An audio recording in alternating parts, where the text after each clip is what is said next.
ৰাতিপুৱা 6 বজাৰ পৰা আমাৰ ৰেল ব্লক কাৰ্যসূচী আৰম্ভ কৰা হ'ব। ঠিক সময়ত যাতে গোটেই ৰাইজে আহি কোকৰাঝাৰ ৰেল ষ্টেচনত আহি এই কাৰ্যসূচীত অংশগ্ৰহণ কৰে। ৰাতিপুৱা 6 বজাৰ লগে লগে আমি আমাৰ কাৰ্যসূচী আৰম্ভ কৰিম। যিমান দল সংগঠন আছে সকলোকে সমৰ্থন কৰাৰ জন্য সহযোগ কৰাৰ কাৰণে আমি অনুৰোধ কৰি আছোঁ। যিহেতু কেএলই 33 বছৰ সংগ্ৰাম কৰিছে জাতি মাটিৰ স্বাৰ্থত, ইয়াতকে আৰু কি আন্দোলন আছে?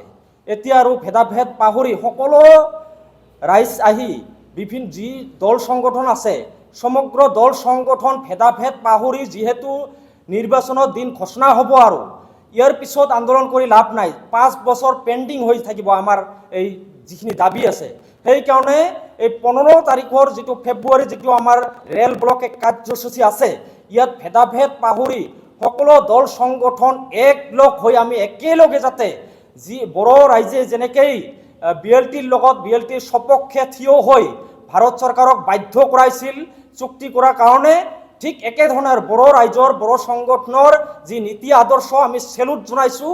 ঠিক একেধৰণৰ পন্থা অৱলম্বন কৰি ভেদাভেদ পাহৰি আমি সকলো স্তৰৰ ৰাইজ দল সংগঠন একলগ হৈ 15 তাৰিখত যাতে আমি ভাৰত চৰকাৰক দেখুৱাই দিব পাৰোঁ আমি একলগ হৈছোঁ। আমি কেএলৰ লগত আছোঁ, কেএলৰ শান্তি চুক্তি আমি বিচাৰিছোঁ।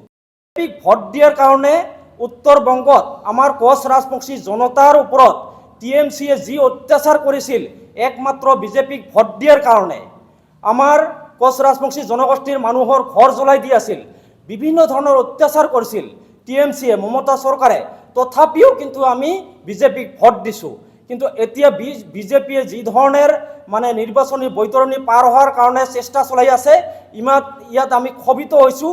সেইকাৰণে 15 ফেব্ৰুৱাৰীৰ ভিতৰত যাতে 15 ফেব্ৰুৱাৰী যেতিয়া আমাৰ ৰেল ব্লক কাৰ্যসূচী আছে, ইয়াৰ পিছতো যদি চৰকাৰে এই দাবী পূৰণ নকৰে তেতিয়াহ'লে আগন্তুক 2026 চনৰ বিধানসভা নিৰ্বাচনত, যোৱা BTC নিৰ্বাচনত যি ধৰণে আমি কোকৰাঝাৰ চিৰাঙত বিজেপিক শূন্য কৰি দিছোঁ, একেধৰণৰ অৱস্থা কিন্তু অসম আৰু উত্তৰ বংগৰ 80টা বিধানসভা সমষ্টিত আমি বিজেপিক তছনছ কৰি দিম।